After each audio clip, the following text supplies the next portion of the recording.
Selamat datang di konten saya. Silahkan tonton sampai habis biar nggak salah paham, terutama Kadun.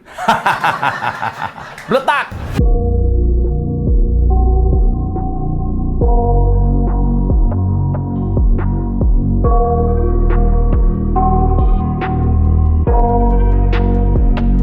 Ya, warga Jakarta ramai-ramai mengucapkan syukur minggu lalu ya. Alhamdulillah, akhirnya. Gitu kira-kira. Itulah kesan pertama setelah Anies resmi digantikan oleh Heru Budi Hartono yang dilantik oleh Kemendagri serta dipilih oleh Presiden Jokowi. Heru Budi ini bukan orang sembarangan, bos. Ya, dan dia juga termasuk orang yang paling pas untuk memimpin Jakarta. Beliau pernah menjabat sebagai wali kota Jakarta Utara di era Gubernur Jokowi. Menjabat juga sebagai Kepala Badan Pengelolaan Keuangan Aset Daerah di era Gubernur Ahok. Nah, imbas karir yang begitu cemerlang dan bersih, hingga akhirnya mengantarkan Pak Heru Budi ini sebagai Kepala Sekretariat Presiden sejak 20 Juli 2017 silam. Nah, minggu lalu, beliau dilantik sebagai pejabat Gubernur Jakarta menggantikan Anies Baswedan. Enak banget nyebutnya ya. Nah, tanpa disadari, apa yang dilakukan oleh beliau saat ini secara tidak langsung akan membongkar aib kepentingan Anies di Jakarta selama ini. Ya, sebut saja yang pertama adalah pembukaan kembali posko pengaduan di Balai Kota. Ini jelas menampar keras wajah Anies Baswedan dan para penjilatnya. Saat kampanye, Anies dan penjilatnya koar-koar dengan jargon maju kotanya, bahagia warganya. Tapi faktanya, Balai Kota ditutup rapat bagi rakyat Jakarta dan hingga dibuka kembali setelah Anies lengser dan diganti dengan Pak Heru Budi. Kan sederhana banget. Gimana mau bahagia kalau ngomong aja nggak dikasih ruang? Nah, yang kedua, selama 5 tahun kepemimpinan Pak Anies, warga Jakarta bukan bahagia tapi malah stres, menderita.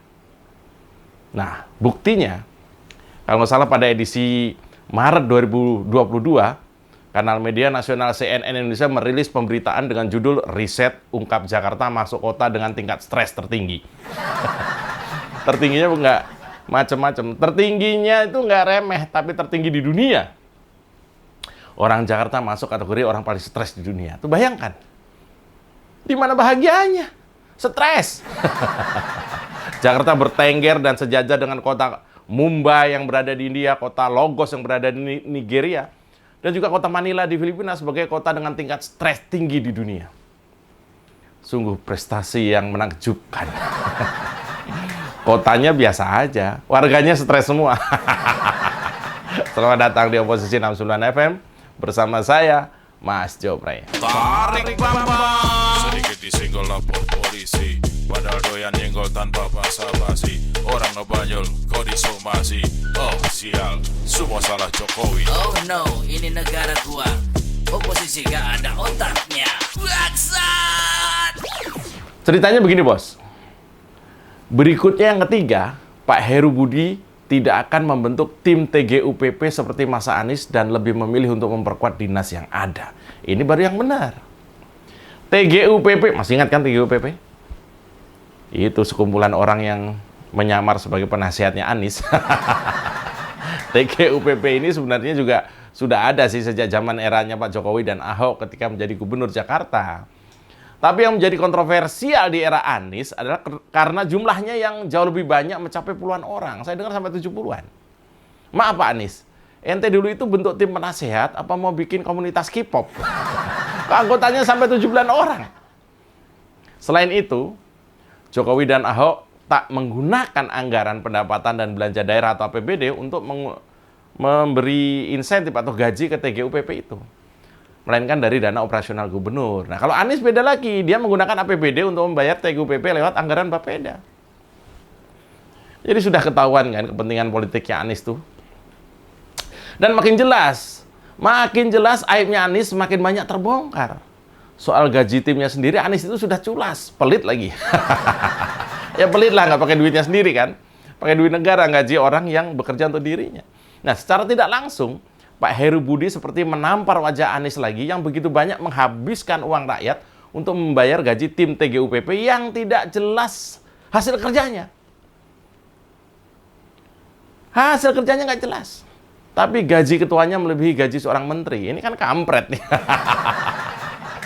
Coba mari kita bernostalgia menganalisa tim TGUPP bentukannya si Anies ini. Anggaran buat tim gubernur untuk percepatan pembangunan atau TGUPP di DKI Jakarta itu 21 miliar tahun 2020. Naik lagi 2 miliar. Ya. Kemudian anggaran itu juga anggaran gaji itu masuk dalam APBD DKI. Berikutnya rincian gaji tim TGUPP, antara lain ketuanya 51 juta gaji. Ketua bidang 41 juta. Anggota TGUPP itu, dari yang paling kecil aja itu, mungkin OB itu 8 juta. Dan rata-rata 31 juta, ini gaji apaan nih? Sangat fantastik. Selanjutnya untuk mengatasi masalah banjir, Heru kembali berkoordinasi dengan Menteri PUPR di bawah Presiden Jokowi untuk melakukan normalisasi sungai yang mandek di masa kepemimpinan Anies. Selama 5 tahun. Selama 5 tahun rakyat Jakarta dibodohi dengan istilah air dimasukkan ke dalam tanah, tempat parkir air, dan istilah konyol lainnya. Dan oleh Anies, hanya dikasih mimpi-mimpi aja. Teori-teori yang ternyata nggak ada hasilnya. Gimana nggak banjir? Air itu memang masuk ke dalam tanah, Pak. Masalahnya airnya banyak. Lumpur di kali aja nggak dikeruk-keruk. Alasannya naturalisasi. Naturalnya kali di Jakarta itu mungkin maksudnya adalah yang banyak sampah dan lumpurnya tinggi. Jadinya dibiarin aja sampai Anies harus dituntut warganya sendiri ke pengadilan supaya mau kerja. Karena lumpur di kali malas dikeruk, jadinya air akan meluap kalau hujan lebat. Dan Anies sibuk dengan istilah naturalisasi. Sementara rakyat butuh kerja yang nyata. Bukan permainan kata-kata. Saking banyaknya kata-katanya Anies itu sampai Jakarta ini tenggelam dengan banjir kata-kata. Keras. Nah, setelah Heru menggantikan Anies, beliau malah mendekatkan diri dengan NU yang merupakan ormas Islam terbesar di Indonesia untuk menjajaki peluang kerjasama dengan Pemprov Jakarta saat ini. Sungguh beda kualitasnya dengan Anies. Setelah lengser malah merapat ke pimpinan ormas terlarang FPI demi nafsu politik di tahun 2024 nanti. Beda ya. Makin kebongkar strategi liciknya Anies kan. Berkuasa di Jakarta hanya untuk mempersiapkan Pilpres. Bukan beneran ngurus warga, bukan. Nah, selanjutnya saya terus mengikuti ya berita terkait Formula E misalnya. Nah, kemudian menautkan dengan pencapresan Anies Baswedan oleh Nasdem. Dan ujungnya jadi berprasangka pada proses yang terjadi di KPK terkait penyelidikan event balap mobil listrik. Saya hanya mengelus dada. Prihatin. Mengapa? Ya karena sudah termindset oleh publik bahwa bila akhirnya penyelidikan KPK naik status menjadi penyidikan, maka sudah terhakimi karena KPK sudah disetir atau dikendalikan oleh kepentingan politik. Ada pesanan dari sponsor gitulah kira-kira. Dengan begitu mudah kan sebuah perkara di KPK itu dikontrol, ya seolah-olah gitu menurut persepsi orang. Tapi saya juga nggak yakin apakah bisa sebuah perkara itu di KPK itu dikontrol oleh orang tertentu. Saya kok nggak yakin. Untuk menjawab pertanyaan tersebut, saya sampaikan beberapa hal sebagai berikut. Yang pertama, dalam pengambilan keputusan termasuk status sebuah perkara yang diambil oleh pimpinan KPK itu bersifat kolektif kolegial, sehingga bukan pendapat orang per orang. Kedua, apakah mungkin rekayasa atau pembelokan arah dilakukan di luar arena ekspos misalnya, atau behind the scene, di bawah meja istilahnya, di bawah bantal. Misalnya dengan bertemu face to face para penyelidik atau penyidik sebelum ekspos misalnya. Kemudian memaksa untuk menjalankan skenario. Bila ini sebagai kemungkinan, apakah akan menafikan peran anggota tim dan unit kerja lain yang saling bersinggungan dalam pembuktian? Mereka kerja nggak sendiri, bos, saling ngawasin. Ya akhirnya berilah kesempatan pada KPK untuk on the track atas perkara yang ditangani, terutama untuk kasusnya Anies ini. Karena memang murni masalah hukum, bukan ditambah-tambah dengan kepentingan tertentu, kepentingan politik misalnya. Kalau diyakini setiap orang pasti punya kepentingan, tapi untuk diinternalisasikan dalam forum seperti KPK, saya belum melihatnya.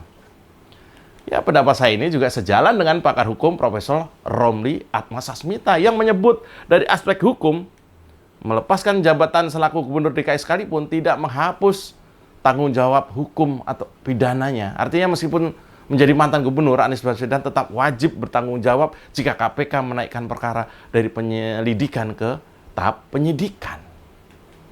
Saya tahu info ini bikin Nasdem kejang-kejang. Apalagi Kadrun, udah kejang duluan. Fakta di lapangan terlihat kalau pendukung Anies itu selalu membuat pencitraan.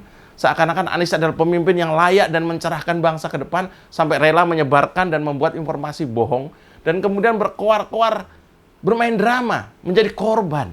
Pola yang sudah biasa, tapi kemungkinan besar maksud saya pola ini akan terus digunakan sampai tahun 2024 nanti. Tergambar dari kejadian terakhir tentang berita bohong yang melibatkan gereja Katolik, khususnya Keuskupan Agung Jakarta atau KAJ. Awalnya muncul video di kanal Official News Update dengan judul 30 menit yang lalu Uskup Katolik se-Jabodetabek deklarasi mendukung Anies Presiden katanya. Judulnya bombastis banget. Apa isi videonya sesuai dengan judul tersebut? Oh, ternyata enggak. Isi video hanyalah narasi pendukung Anies yang seolah menunjukkan bahwa para uskup Katolik mendukung Anies menjadi presiden. Ingat ya, ini cuma narasi, bukan berita deklarasi para uskup, bukan. Intinya adalah berusaha meyakinkan bahwa Anies didukung para uskup untuk menjadi presiden. Apakah video cukup meyakinkan? Sebenarnya sih tidak sama sekali ya kalau saya. Pembuat videonya itu tampak nggak tahu perbedaan antara uskup dengan pendeta. Judul videonya aja uskup, tetapi dalam video yang banyak ditampilkan justru potongan video yang gambar Anies bersama para pendeta. Ya makanya kalau mau bikin hoax itu setidaknya lu belajar dulu lah ya.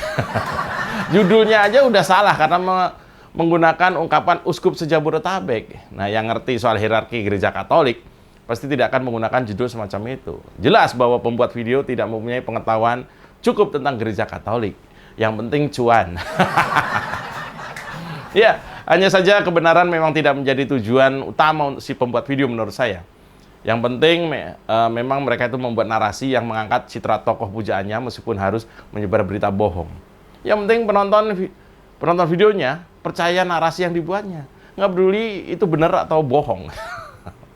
Ya, video itu rupanya mengusik pihak KAJ ya, sehingga muncul surat klarifikasi dan sepertinya diberitakan di detik.com juga kemarin. Nah, yang menarik adalah kebohongan pun pasti akan terungkap. Apa yang dilakukan pendukung Anies sebenarnya? Mereka langsung membuat narasi bahwa Anies sedang difitnah oleh pembuat video itu. Narasi yang jelas dibuat-buat. Kenapa baru muncul setelah klarifikasi dari KAJ? Kenapa nggak muncul sejak video itu diunggah? Video itu diunggah tanggal 14 Oktober. Klarifikasi KAJ itu baru terbit 21 Oktober. Basi kalian. Sudah ketahuan bohong tapi tetap berusaha menyembunyikan kebohongan.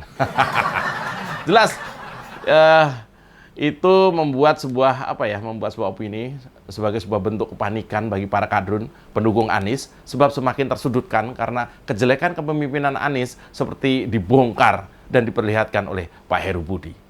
Saya sih nggak heran kalau mereka panik, tapi malah seneng. Ya, mereka memang terlalu bebal untuk berhenti menyebarkan berita bohong dan selalu menyanjung si Anies. Karena itulah kebenaran harus terus disuarakan. Saya Mas Yobrey, salam beletak! Tarik bambang. Sedikit disenggol lapor polisi, padahal doyan nyenggol tanpa basa-basi. Orang ngebanyol, kau disomasi. Oh sial, semua salah Jokowi. Oh no, ini negara gua. Oposisi gak ada otaknya. Bangsat! Kita dukung aksi melawan intoleran, radikalisme, dan juga terorisme demi Indonesia yang lebih baik dengan cara subscribe di kanal 245 TV. Makasih.